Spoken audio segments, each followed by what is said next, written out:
de piel morena, pueblo de México en general, vamos unidos a la faena por la regeneración total. Muchas gracias por la invitación. Me da mucho gusto estar aquí en el Camellón para hablar de temas que a mí me importan mucho y a ustedes seguramente también, que es la historia reciente de nuestro país. El libro que les van a obsequiar dentro de algún momento, que se llama Historia de una huelga, este libro que yo escribí recientemente, hace referencia a una huelga de 1985. En ese año 1975, perdón. El 1975 es un año muy significativo para el movimiento obrero, para el movimiento sindical. Los años que van de 1970 a 1975, esos 5 años, hay una corriente muy importante de insurgencia sindical, que se llamó así, la insurgencia sindical. O me pongo la cachucha, no hay problema. Y este periodo, de 1971 a 1975, ese movimiento conocido como la insurgencia sindical o bien la insurgencia obrera, está emparentada directamente con algo que pasó inmediatamente antes, que es el movimiento estudiantil del 68.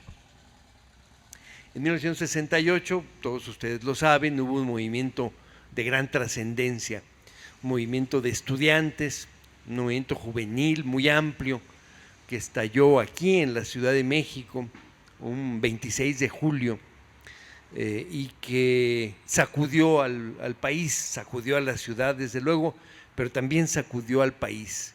¿Qué representó ese movimiento del 68? Bueno, representó sin duda una crítica muy profunda al régimen priista, que en ese momento está en su momento, digamos, culminante, el momento más alto quizá del autoritarismo priista, que representa sin duda quien entonces era presidente, Gustavo Díaz Ordaz. Y el movimiento estudiantil lo que hizo fue someter a crítica, quizá por primera vez, una crítica muy profunda y muy compartida por amplios sectores de la sociedad, a ese régimen, al régimen autoritario, presidencialista del PRI, que había llegado pues a su punto más alto de autoritarismo con este presidente que era particularmente autoritario. Eso fue el movimiento del 68, y los estudiantes que salieron a las calles sacudieron políticamente al país, sacudieron también culturalmente al país, y de alguna manera en 1968 con ese movimiento empieza algo. Ese algo es justamente la crítica sistemática del sistema. El movimiento del 68, como ustedes saben, fue reprimido violentamente el 2 de octubre, y de hecho el 2 de octubre en Tlatelolco, cuando el ejército dispara contra los estudiantes y asesina a cientos de jóvenes y gente que no tenía nada que ver con el movimiento también, nunca sabremos cuántos murieron en Tlatelolco, nunca lo sabremos. El gobierno quiso minimizar el número de muertos, la prensa internacional habló de 400 o 500 muertos, hay nombres y certeza de por lo menos 80 y tantos muertos conocidos, y se habla también de que hubo muchos desaparecidos, es decir, muertos que los desaparecieron y que las familias no quisieron hacer más nada y quedaron pues en el olvido. Pero sin duda fue una masacre, y esa masacre fue decidida en el más alto nivel del gobierno, fue decidida directamente en la presidencia de la República. Siempre se sospechó, siempre se supo siempre supimos que así había sido, que había sido una decisión de Estado el cometer ese crimen, pero ahora, después, con el paso de los años y con el conocimiento de muchos documentos, ya no quedó ninguna duda. Los documentos muestran con toda claridad que fue una decisión tomada y llevada a cabo por el Estado Mayor Presidencial. Documentos que no pueden ser discutidos, que son documentos, digamos, firmes, porque se trata, por ejemplo, de los partes de guerra del propio ejército, de los partes militares, que ahora se conocen, y ahí se ve con toda claridad que fue una decisión planeada y ejecutada por el Estado Mayor Presidencial y la Secretaría de Gobernación. De tal manera que ese final, no fue el final del movimiento, pero casi, de hecho sí fue el final en un sentido político, en un sentido anímico también. La masacre del 2 de octubre acabó con un movimiento de masas que había tenido una historia de 2 meses y fracción, 9 semanas y media, yo digo, entre el 26 de julio y el 2 de octubre, y que había, insisto, sometido a crítica profunda al régimen priista autoritario. Y de hecho acabó, digamos, con esa masacre. Desde luego el movimiento todavía, la huelga todavía siguió hasta diciembre en muchas escuelas, pero el movimiento estaba acabado, había sido aplastado violentamente por medio de las armas. Pero no fue derrotado culturalmente, no hubo una derrota política o moral del movimiento, por el contrario, la derrota moral fue para el gobierno. Se dice que la historia la escriben los vencedores. Bueno, la historia del movimiento estudiantil y del 2 de octubre no la escribió el gobierno, la escribió la gente del movimiento, la escribieron los intelectuales que estuvieron del lado del movimiento. Y la condena al crimen del 2 de octubre fue una condena unánime, generalizada, no unánime porque siempre hay gente que le gusta que haya gobiernos de mano dura, pero fue por la gran mayoría de la sociedad fue condenada. Internacionalmente quedó claro también que había sido un crimen del gobierno. De eso no se lo quitaron ya nunca. De tal manera que la historia, esa historia del movimiento estudiantil y de esa represión criminal fue una historia que no escribieron ellos, que escribió más la gente del movimiento. Y ahí está. En 1971 apenas había salido el presidente Díaz Ordaz, se había entrado el nuevo presidente Echeverría, cuando salió un libro magnífico de Elena Poniatowska. En enero de ese año fue publicado La Noche de Tlatelolco. Había pasado muy poquito tiempo, ¿no? Y sin embargo, los testimonios que ahí recoge Elena y publica en ese libro son los testimonios que con el tiempo fueron comprobándose que así había sido, que esa era la versión real de lo que pasó el 2 de octubre. Lo que se escribió entonces, lo que se escribió en 1968-69 y se publicó en 1970 por Elena Poniatowska, es la versión que se ha ido comprobando después, la versión de ese crimen. Fue entonces esa crítica del movimiento del 68, la crítica del movimiento estudiantil, que tuvo una gran trascendencia, un movimiento estudiantil muy peculiar, con características que no habían tenido otros movimientos estudiantiles. La primera de ellas, una muy importante, es que el movimiento estudiantil del 68 no tenía demandas universitarias, no había demandas escolares, eran demandas de democracia nacional para el país. No eran como otros movimientos estudiantiles que eran en contra de un rector o en contra de que se paguen colegiaturas o en contra de un programa de estudios o por alguna ventaja que se peleara para los estudiantes. No había demandas estudiantiles, eran demandas políticas que tenían que ver con la sociedad en su conjunto y con una crítica al Estado. Bueno, digo todo esto para tratar de mostrar cómo en efecto en ese momento hubo un cambio, en ese momento empezó algo, esa crítica que empezó a generalizarse. esa manera distinta de ver el poder que empezó a generalizarse a partir de ese movimiento. El movimiento estudiantil fue pues derrotado militarmente, pero no fue derrotado política ni moralmente. Volvió a salir el movimiento estudiantil en 1971, muy brevemente, y otra vez fue reprimido, ya no por el gobierno de Díaz Ordaz, sino por el de Echeverría. Pero esta vez no fue el ejército ni la policía, sino un grupo paramilitar conocido como los Halcones, que después fue conocido como los Halcones. Entonces no sabía qué era ese grupo paramilitar que de pronto aparece y golpea y asesina a estudiantes que habían vuelto a salir de las calles el 10 de junio de 1971. Y después de estas dos represiones y de esta crítica al sistema, y de esta no derrota del movimiento, no derrota moral, no derrota político, sino solo derrota militar, para decirlo de alguna manera, la gente seguía ahí con sus ideas, los estudiantes seguían ahí, o bien habían salido de las universidades, pero había una conciencia nueva que empezó a manifestarse en otros lados. Toda esa gente del movimiento, toda esa gente que vivió, que sufrió las represiones de 68 y de 71, empezó a buscar otras salidas políticas. Algunos, no pocos por cierto, decidieron que la vía única posible para una transformación del país era la vía armada.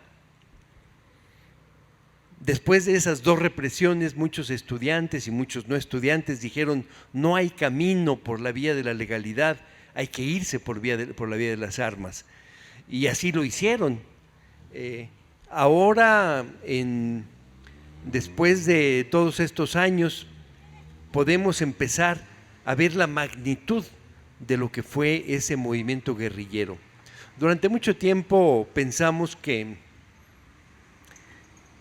había sido marginal, habían sido movimientos pequeños.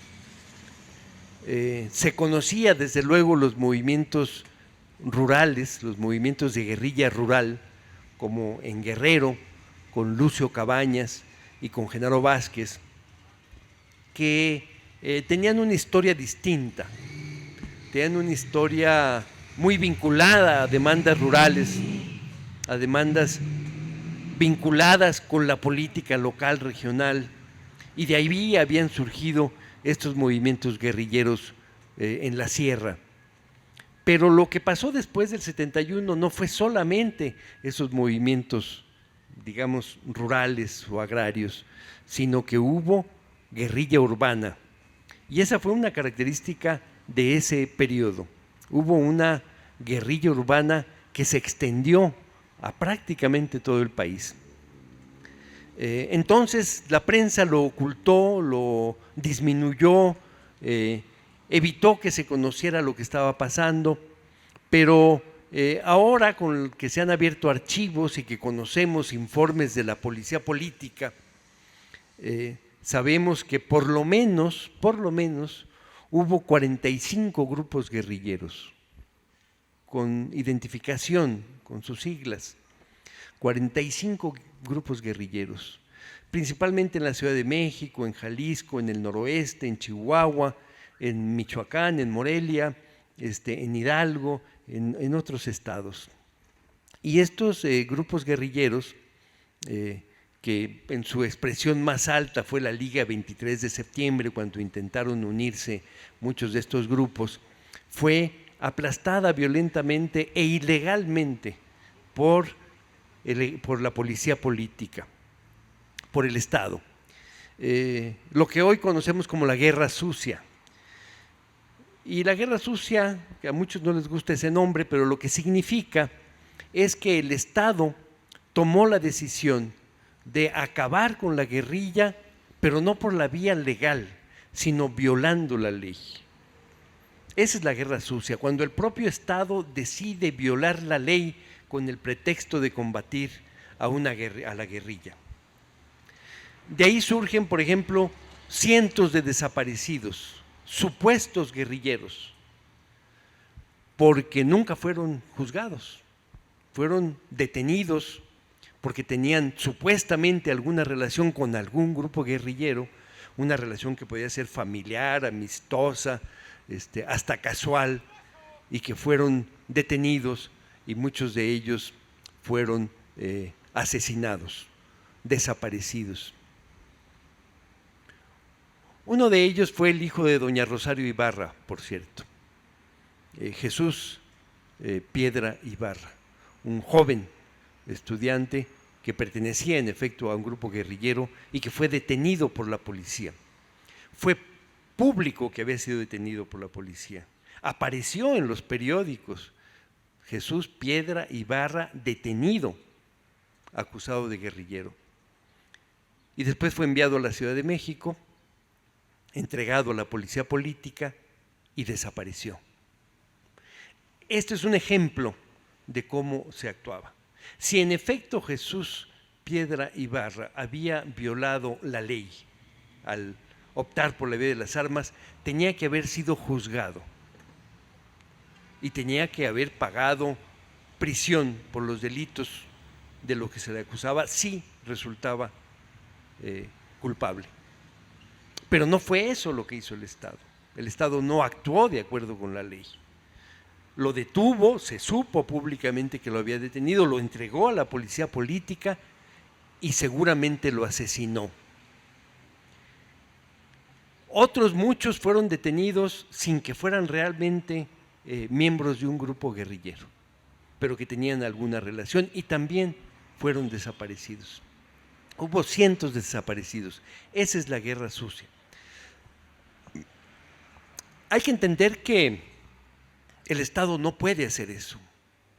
El Estado no puede violar la ley, no puede violar la Constitución.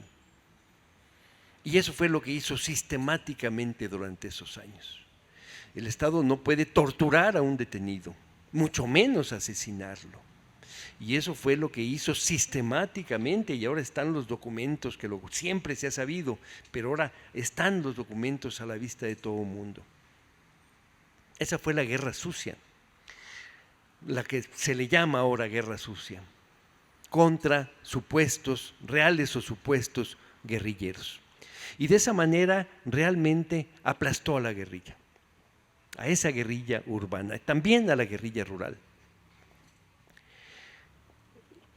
En 1978 hay una ley de amnistía que permite que muchos de estos guerrilleros que estaban presos o que habían optado por el exilio puedan volver al país o sean liberados.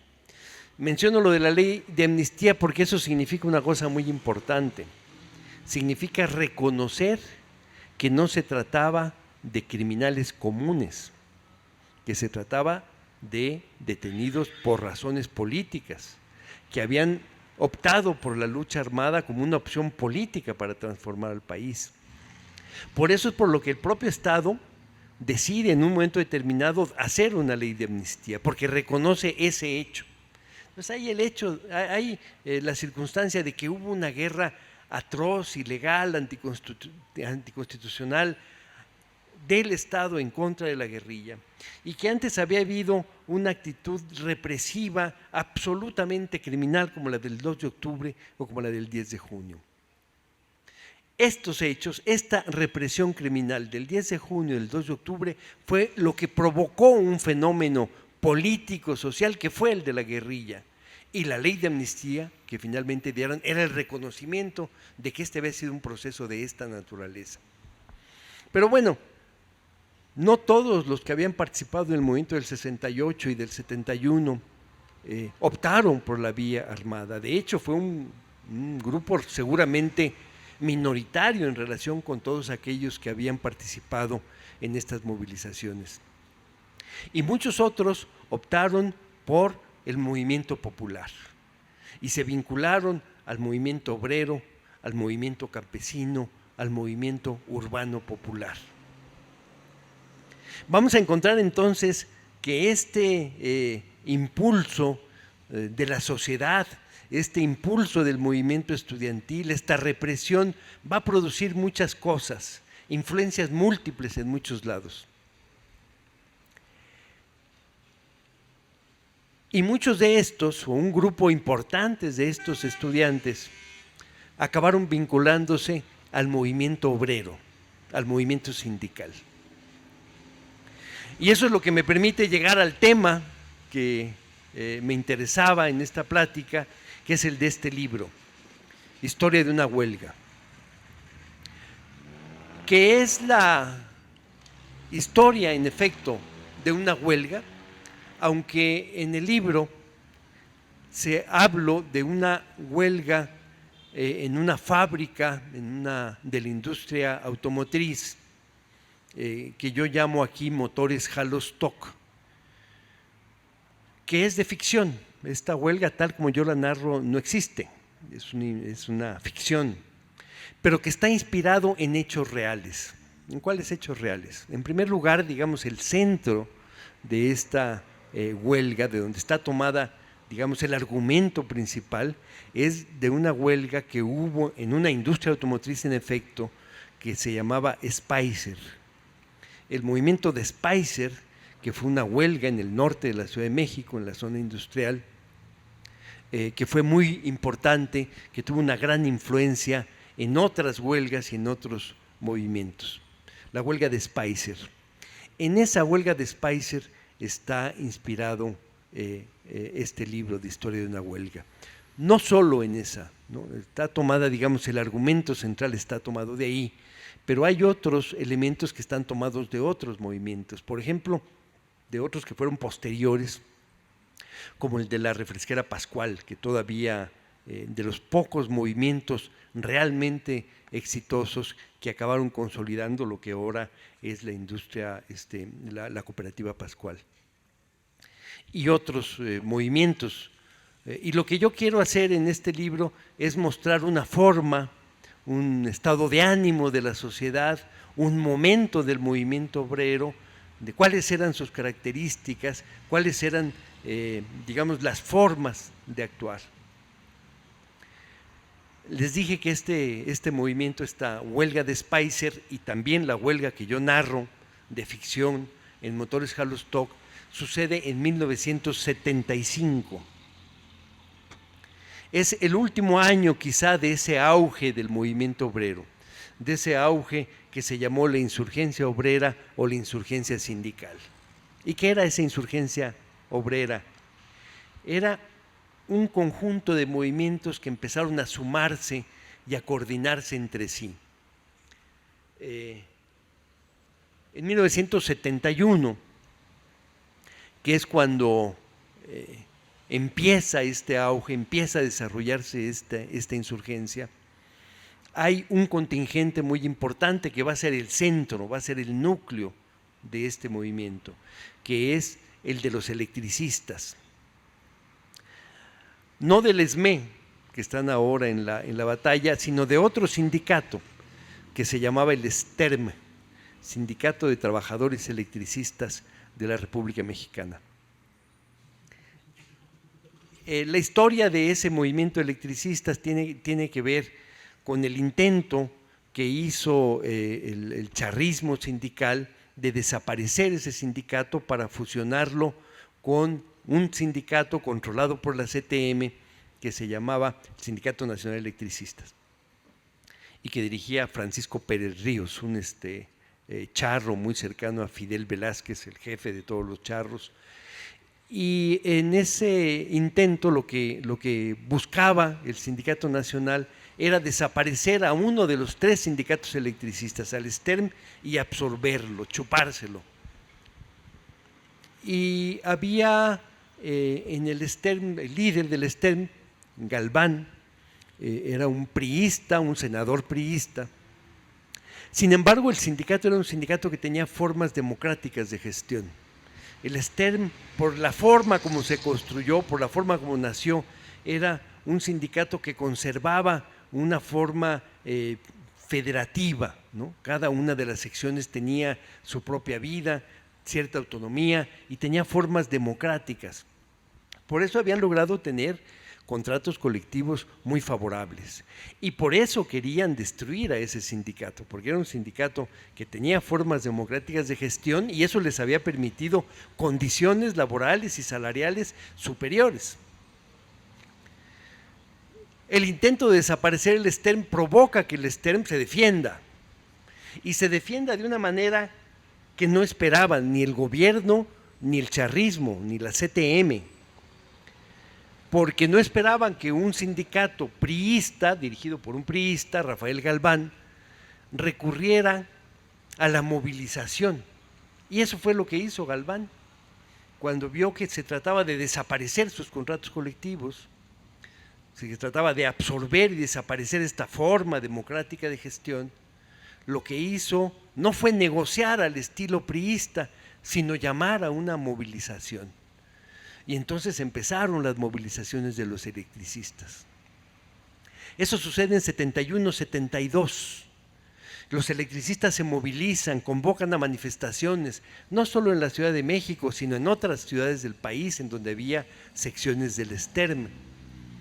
Y al mismo tiempo, y esta es la importancia del contingente electricista, al mismo tiempo están surgiendo muchos movimientos sindicales, muchos movimientos de fábrica, de todo tipo, de fábricas pequeñas, medianas y grandes, de todas las ramas industriales, que de pronto ven la posibilidad de no estar aislados, de encontrar un lugar, un contingente nacional con recursos, con edificios, con condiciones favorables que hacen que entonces todos estos pequeños movimientos encuentren una forma de coordinación.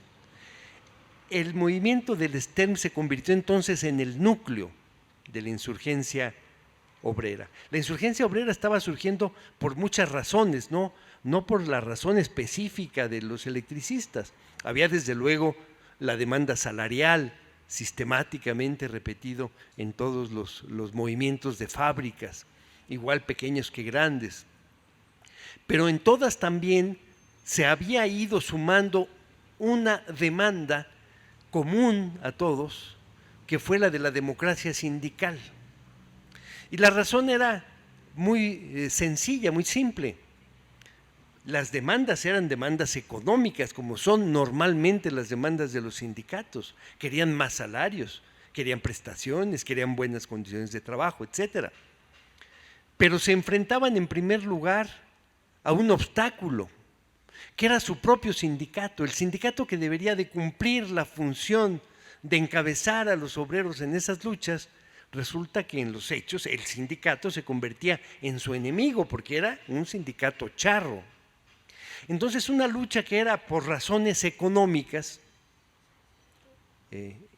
rápidamente se convertía en un movimiento que pedía la democracia sindical, porque era una condición para poder seguir en ese movimiento.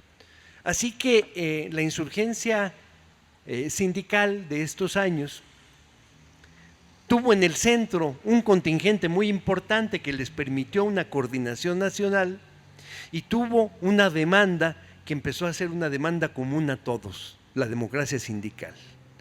La insurgencia entonces de los años 71 a 75 es una insurgencia que tiene en el centro la lucha por la democracia y en contra del charrismo. Esa es la historia que intento contar con este ejemplo, la historia de esta huelga. Cómo una fábrica, en este caso una fábrica de la industria automotriz, logra organizarse y necesita poner en el centro la lucha por la democracia sindical.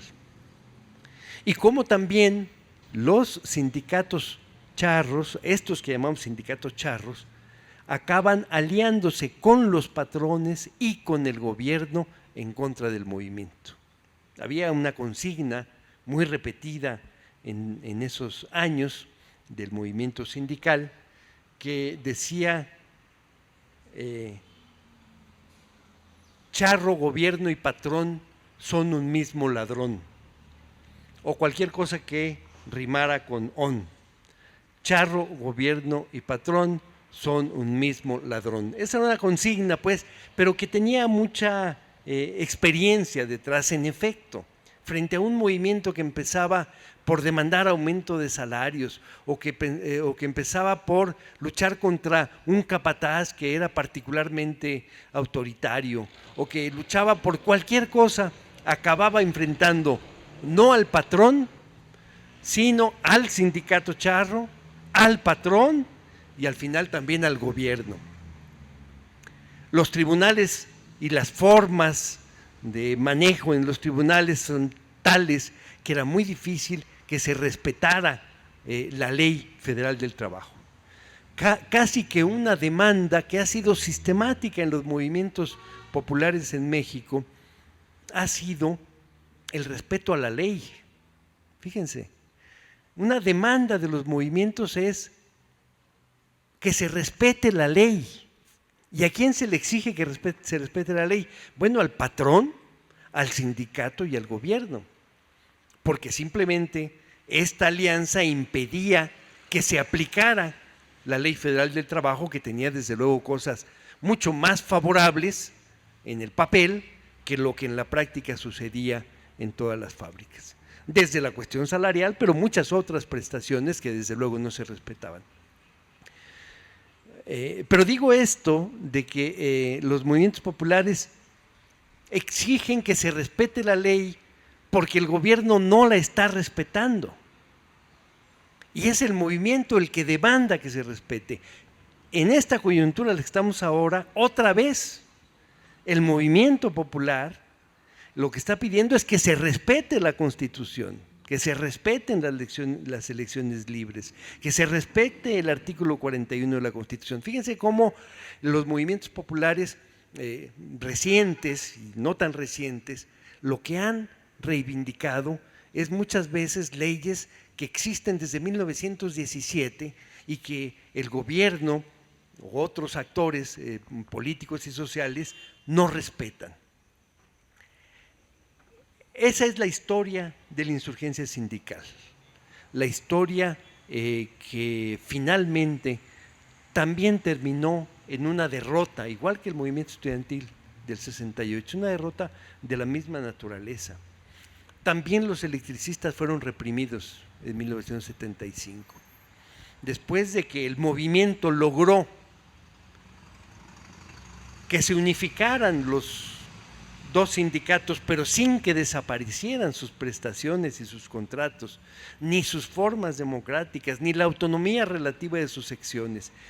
Se creó el SUTERM, Sindicato Único de Trabajadores Electricistas de la República Mexicana, con esta fusión que se había visto por el propio Galván como un logro del movimiento, y la sobrevivencia dentro de este sindicato de algo que se llamó la tendencia democrática del SUTERM, que era justamente el viejo STERM convertido ahora en una parte de este nuevo sindicato, y que concibió Galván y los que lo apoyaban y estaban en el movimiento como un nuevo escenario de lucha. Es decir, la desaparición del STERM y la creación de este nuevo sindicato era un nuevo escenario de lucha en donde se veía como posible no solamente sobrevivir, sino seguir luchando para ampliar su influencia a otras secciones controladas por los charros.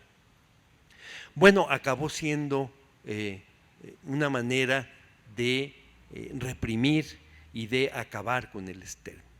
No sucedió lo que pensaban los galvanistas que iba a suceder, sino que una vez que se calmó la cosa, una vez que el movimiento se relajó, entonces vino la represión, y vino la represión violentísima. Primero, simplemente despidieron a una cantidad importante de líderes, empezando por el propio Galván, y después, incluso con la entrada del ejército cuando se hizo un movimiento de huelga, se intentó un movimiento de huelga. Esta es la historia de la insurgencia sindical 71-75, pero por supuesto esta influencia, esta crítica al sistema, esta crítica al régimen autoritario, se va a dar en muchos otros ámbitos del movimiento. Se dio en el movimiento estudiantil, yo digo el movimiento estudiantil influyó, del 68, en muchos otros ámbitos.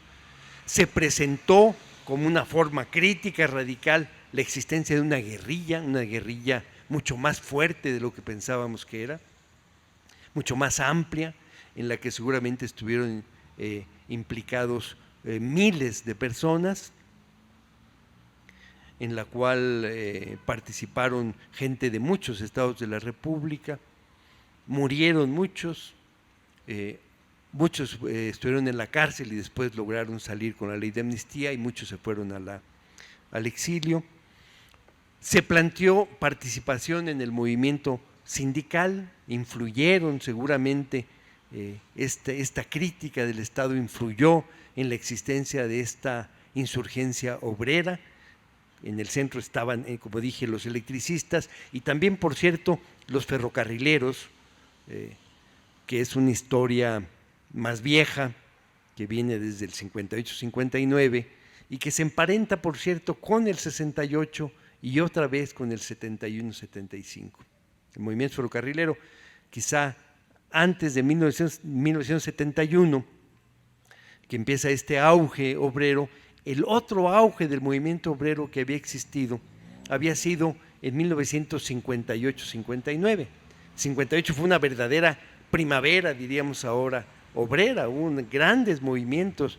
La Ciudad de México se vio sacudida, no solamente por los ferrocarrileros, sino por los petroleros, los maestros, los empleados burocráticos de varias oficinas, etcétera. Hubo un verdadero auge obrero sindical 58-59 que fue reprimido en el 59, que fue detenido Vallejo y otros cientos de ferrocarrileros. Fue también una derrota, pero esos ferrocarrileros presos, detenidos en el 59, en el 68 seguían presos. Y ese es uno de los elementos que yo digo que conecta el 59 con el 68, es que una de las demandas, la primera demanda del movimiento estudiantil, de los famosos 6 puntos que se levantaban como pliego de peticiones, era libertad presos políticos. Y cuando se planteaba libertad presos políticos, se pensaba en primer lugar en los ferrocarrileros presos, encabezados por Demetrio Vallejo. Y por cierto que un año después, ya derrotado el movimiento estudiantil con la masacre del 2 de octubre y con la desbandada y el miedo que surgió entonces, sin embargo, 2 demandas acabaron cumpliéndose. Una fue la derogación del artículo 145 y 145 bis, que eran una demanda de los 6 puntos que tipificaba el delito de disolución social, delito del cual estaban acusados Valentín Campa, Demetrio Vallejo y los líderes ferrocarrileros, así que salieron de la cárcel. Y cuando Vallejo salió de la cárcel, empezó a organizar al sindicato ferrocarrilero, empezó a recorrer el sistema. Y cuando surge el movimiento sindical, la insurgencia sindical, con todas estas pequeñas, medianas y grandes huelgas, en el centro los electricistas, también estaban los ferrocarrileros. Hay una continuidad, pues, en la experiencia desde 58-59, el movimiento del 68, la represión del 71 y la insurgencia 71-75, también reprimida finalmente. Pero algo queda, siempre algo queda, eso es lo que es muy interesante. Los movimientos pueden ser derrotados, pero la gente del movimiento no desaparece, la gente se queda ahí con más experiencia, con más conciencia, con más recursos de experiencia política, de organización, etcétera. Y esta cauda sigue después. Ya no me voy a detener mucho en esos otros movimientos, pero lo que siguió, casi como si fuera un relevo sindical, fue el movimiento magisterial, que en 1979 tiene un levantamiento muy importante en el sur del país, en Oaxaca y en Chiapas, más bien primero en Chiapas y después en Oaxaca. Y fue ahora la insurgencia magisterial, que esos años, 79, 80 y 81, sacudieron otra vez al país, tomaron la Ciudad de México cuantas veces quisieron, inventaron, a partir de entonces ya nos es muy común hablar de plantón, pero fueron los maestros, y particularmente los maestros de Oaxaca, los que inventaron el plantón y hasta la palabra. Antes de 1979 se podía hablar de toma de oficinas o se podía hablar de guardias permanentes, pero fueron los maestros de Oaxaca los que dijeron: aquí nos vamos a quedar en plantón hasta que nos resuelvan las demandas. Y ahí nació la palabra plantón, que hoy usamos con muy habitualmente. El movimiento magisterial tuvo logros importantes. Hoy sigue existiendo una parte de esos logros fue la democratización de algunas secciones, y una de ellas es la sección 22 de Oaxaca, que hoy sigue siendo un protagonista importante en el país, no solamente dentro del movimiento magisterial, sino también dentro del movimiento social. Recordemos uno de los grandes momentos, yo creo, del movimiento social reciente fue el levantamiento en Oaxaca, que fue conocido como la APO, la Asamblea Popular de los Pueblos de Oaxaca, en 2006. En 2006, cuando surge ese movimiento y suma al movimiento magisterial, que era el origen de ese conflicto, pero suma movimientos sindicales, movimientos estudiantiles, movimientos municipales, movimientos indígenas, y crean esa gran organización popular que fue la APO, y que mantuvo al estado de Oaxaca en vilo durante mucho tiempo, y que puso como demanda central la caída del gobernador Ulises Ruiz, ustedes lo recordarán, que no logró la caída del gobernador, no se logró por el movimiento, aunque luego tiene sus rebotes, y en el proceso electoral siguiente la APO y los oaxaqueños le cobraron al PRI y le cobraron a Ulises Ruiz por la vía de votar por un candidato opositor, ¿no? Y entonces el heredero de Ulises Ruiz no pudo llegar al gobierno. Ya puede o no decepcionarlos lo que pasó después, pero los oaxaqueños cobraron esa cuenta por la vía electoral. Pero estaba diciendo que el movimiento magisterial es como el relevo en el movimiento sindical, cuando realmente se derrota el gobierno y los charros al movimiento, a la insurgencia obrera, que eso es en 75, unos años después, en el 79, surge con gran fuerza el movimiento magisterial, que va a tener logros importantes. Y luego, y ya nomás lo menciono de pasadita, está presente desde entonces, pero luego se potencia muchísimo en 1985 con los terremotos en la Ciudad de México, el movimiento urbano popular. Y el movimiento urbano popular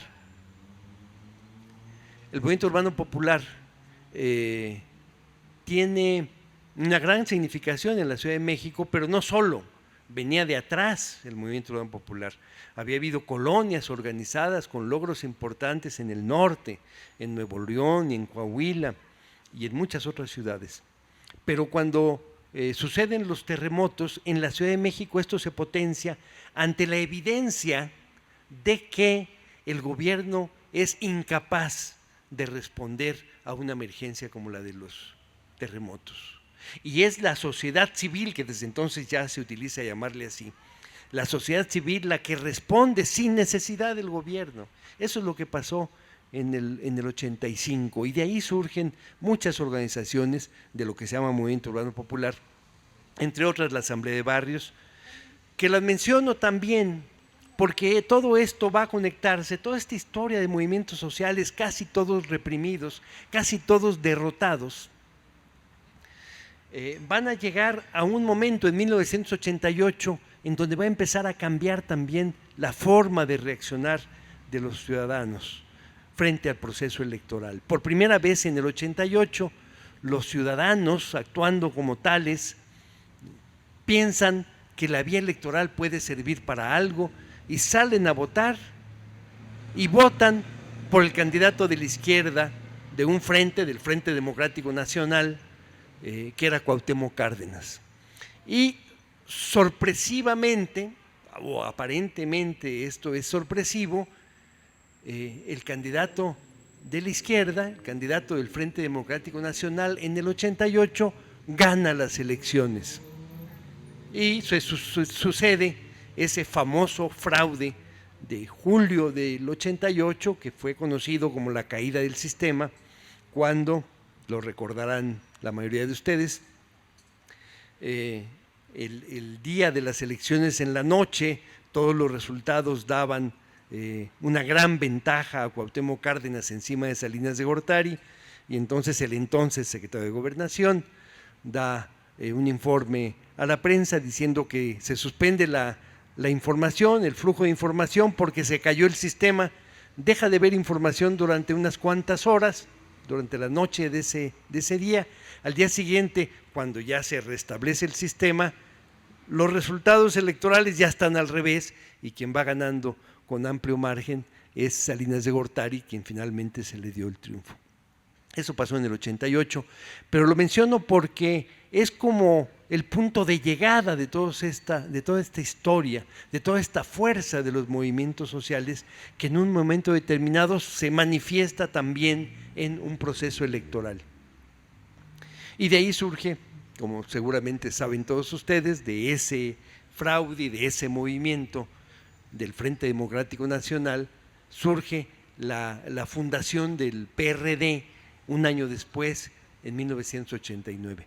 Entonces empieza otra historia, una historia en donde lo electoral va a tener un cierto atractivo, un gran atractivo para los movimientos sociales, que hasta entonces la cuestión electoral era insignificante, no tenía ningún sentido, a nadie le importaba, entre otras cosas porque era común, se sabía que iba a ganar el PRI, se sabía que iba a ganar, se fuera a votar o no se fuera a votar, no había ningún interés en las elecciones. A partir del 88 empieza a haber un interés en las elecciones cada vez mayor, y bueno, la historia que sigue nos lleva a la coyuntura en la que estamos actualmente. Actualmente, bueno, hay una situación en la cual la coyuntura actual está marcada pues por las elecciones. Y aquí, ya para terminar esta charla un poco desordenada, ustedes me perdonarán, es que estamos en una coyuntura en la cual, yo digo, en los meses recientes, hubo dos grandes movimientos, no uno, dos grandes movimientos. Uno vinculado con la historia electoral, que es Morena, el Movimiento de Regeneración Nacional, que proviene de la crítica a los partidos de izquierda, que proviene de la decisión política de participar en las elecciones con un candidato, con Andrés Manuel, que proviene de una idea de que los partidos no están respondiendo a esa necesidad que la gente tiene de participar y de ver un proyecto distinto, de llevar a la presidencia a un candidato que tiene un proyecto distinto y que tiene un gran éxito. Morena nació con muy buena estrella, no solamente el nombre es muy bonito, con múltiples significados, sino que creció por todo el país muy rápidamente, ¿no? Prácticamente en todo el país, en todos los municipios existe. Hay que reconocer que en buena medida esto se debe a las giras de López Obrador, ¿no? Que es increíble lo que logró en 6 años, ¿no? Recorrer, creo que no hay nadie que haya hecho lo que él hizo, de recorrer todos los municipios del país y en todos ellos por lo menos hacer un acto y por lo menos dejar sembrado una mínima organización, aunque fuera de unas cuantas personas. Pero es una organización nacional, sin duda, ¿no? Hay una presencia nacional que se logró en buena medida gracias a eso. Y luego surge ya como movimiento, al principio se llamaba, ustedes saben la historia seguramente mejor que yo, finalmente se llamó Morena y empezó a crecer y vino la campaña. Y en la campaña de Andrés Manuel, que fue una campaña muy exitosa en todo el país, sorprendentemente en algunos lugares como en el norte, en donde no había presencia de la izquierda desde hace muchos años, hubo actos extraordinarios. En el centro de Monterrey, en la Macroplaza, hubo 2 actos masivos inéditos para un candidato de la izquierda. Y este movimiento surge además en un momento de una gran crisis nacional. Y no me refiero solamente a la crisis económica, que desde luego tiene mucha importancia, pero una crisis que va más allá. Una crisis muy profunda, social, moral, política.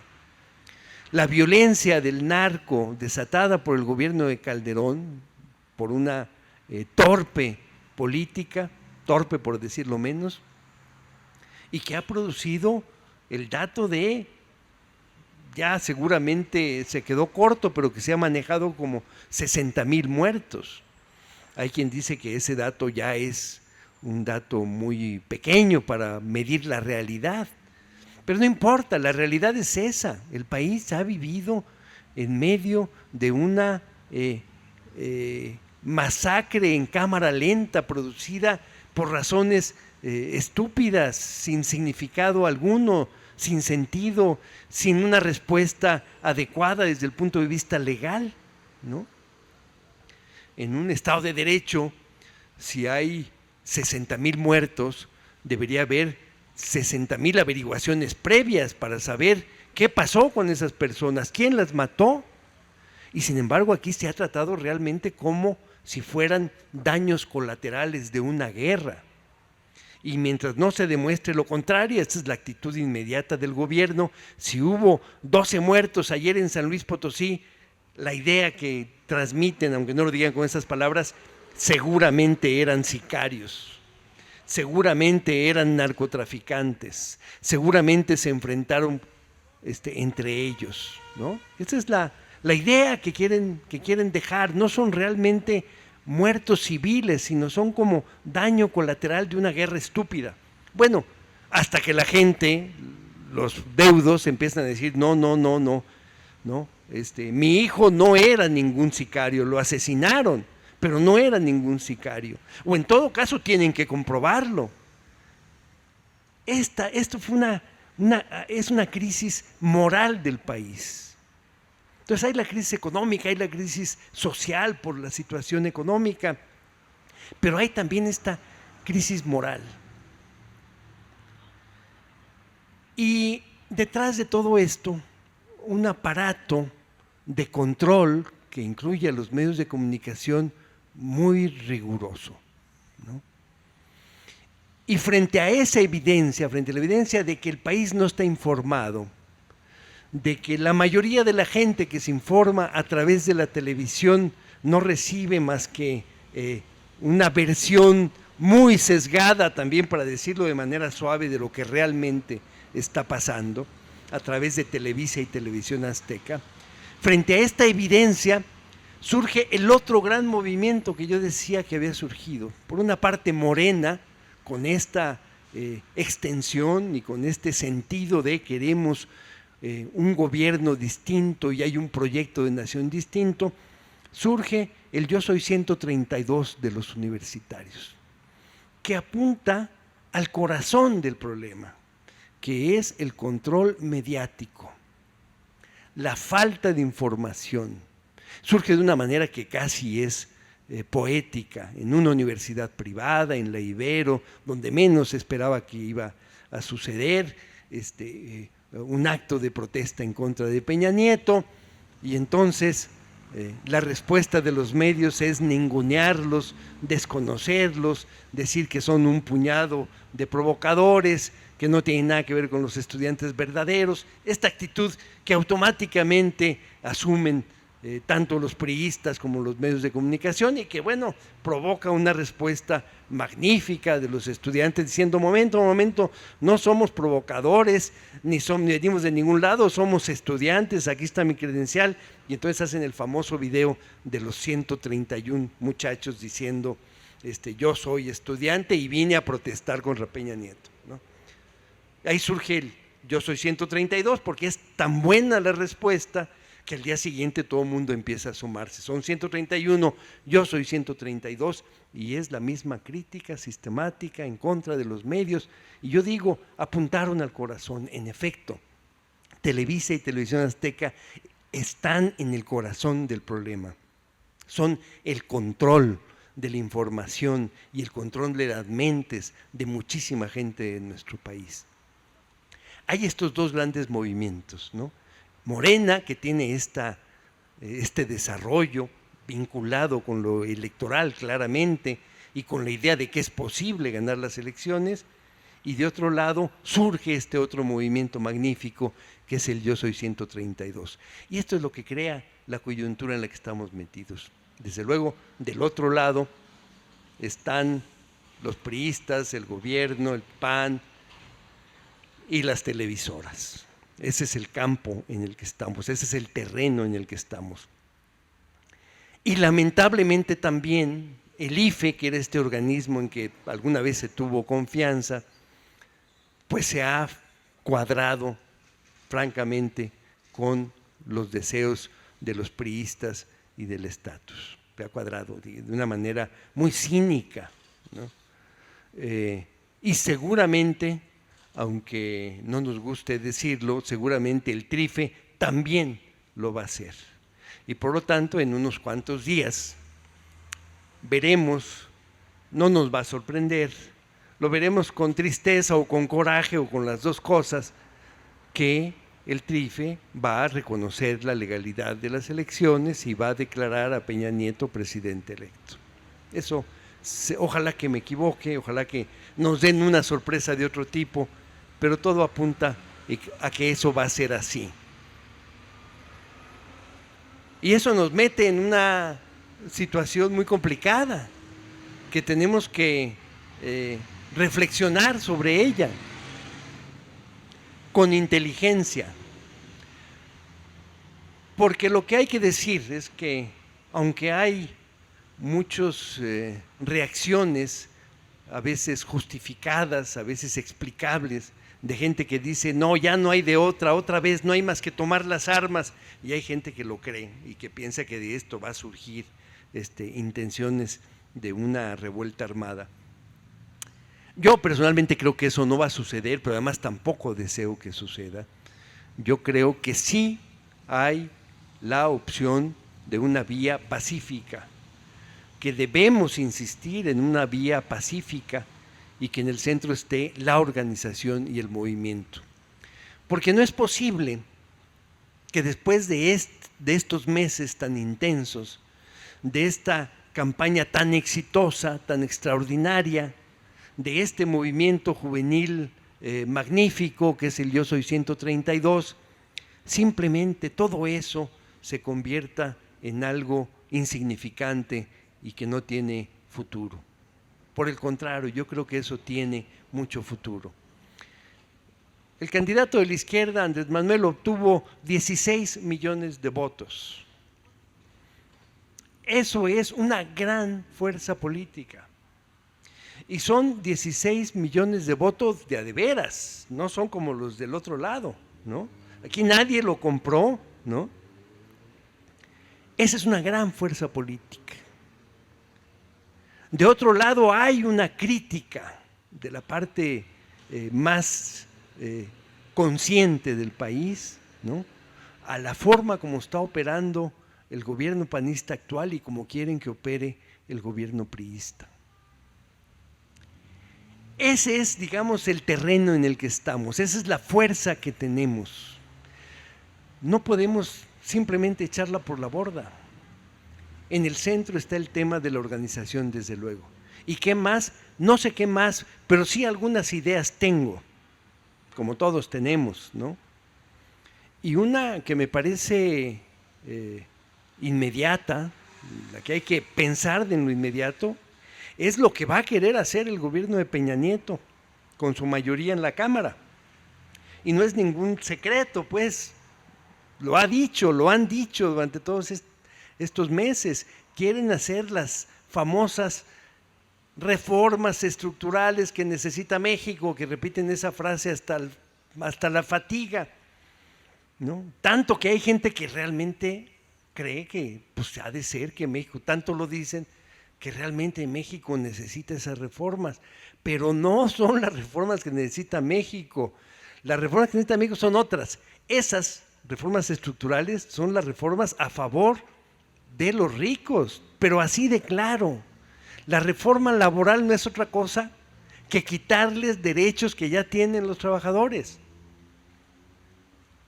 No hay interpretación en esto, es algo que está ahí en la propuesta de la reforma, con el famoso reconocimiento legal del outsourcing, que es el permitir que los trabajadores no tengan como patrón al que es su patrón, sino a otro que no conocen, ¿no?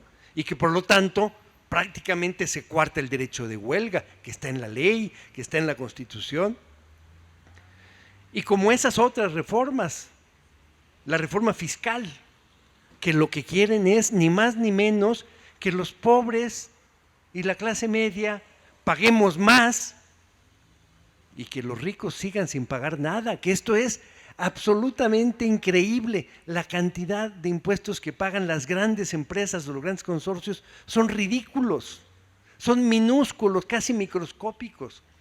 Una de las empresas más grandes, Walmart, paga como impuestos menos del 1% de sus ingresos. Cuando un profesor como yo, por descuento, no porque yo lo decida, sino porque ya viene descontado de mi cheque, pago el 35% de mis ingresos como impuestos, y eso es para la gran mayoría de la gente de mi clase media y la gente pobre. Pagamos 35%, y Walmart paga el 1%. Bueno, otras empresas, otros grandes consorcios hacen cosas, pagan cantidades ridículas. ¿Y qué es lo que quieren con su reforma fiscal para tener más recursos? Porque México necesita crecer, no puede ser. Quieren meter el IVA a alimentos y a medicinas, que a quien va a afectar profundamente es a los pobres y a la clase media. Y la otra reforma que quieren hacer es la energética, ¿no? Y esa reforma significa ni más ni menos que agarrar Pemex y dárselo al capital privado, para que lo que hoy son derechos, impuestos y derechos, que se convierten en la mayor parte del presupuesto federal, se convierten en utilidades para los accionistas. La reforma energética, esta modernización que quieren hacer del sector energético, no es otra cosa que entregar a los capitales privados nacionales y extranjeros el petróleo, ni más ni menos, lo mismo que en muchos otros países del mundo. Lo que quieren es el petróleo para las grandes empresas. Bueno, ¿y por qué menciono esto? Que lo va a querer hacer de inmediato Peña Nieto y sus aliados. Porque el movimiento lo que tiene que hacer es apuntar a evitar que eso suceda. Y eso es posible, es decir, no hay que esperar a las próximas elecciones para ver si ahora logramos la fuerza suficiente para ganar las elecciones. No, hay que organizarse y actuar ya, no para lo electoral, sino para estos temas que están ahí enfrente y que los vamos a ver en los próximos meses o en el próximo año. Y no es la primera vez, por cierto, que el movimiento detiene una iniciativa de ese tipo. Ya hubo el movimiento contra la privatización de Pemex hace unos años, que fue un movimiento exitoso, ¿no? Se evitó que entrara la reforma que quería el gobierno panista. Tenemos eso enfrente, tenemos una gran fuerza, tenemos esta fuerza política, tenemos una gran fuerza moral, porque aunque el tribunal diga lo que quiera, se ha demostrado que hubo dinero negro y que hubo compra de voto. Eso ya quedó demostrado, aunque ellos no lo quieran ver, ¿no? Tenemos una fuerza política cuantitativamente importante. Los 16 millones de votos no son nada despreciable, al contrario, son la fuerza mayoritaria porque son votos de a de veras. tenemos la fuerza moral porque se ha demostrado que fue este proceso electoral, aunque no lo quieran reconocer, y debiéramos de tener o deberíamos intentar tener la organización para enfrentar esas batallas que ya están a la vuelta de la esquina. Bueno, muchas gracias.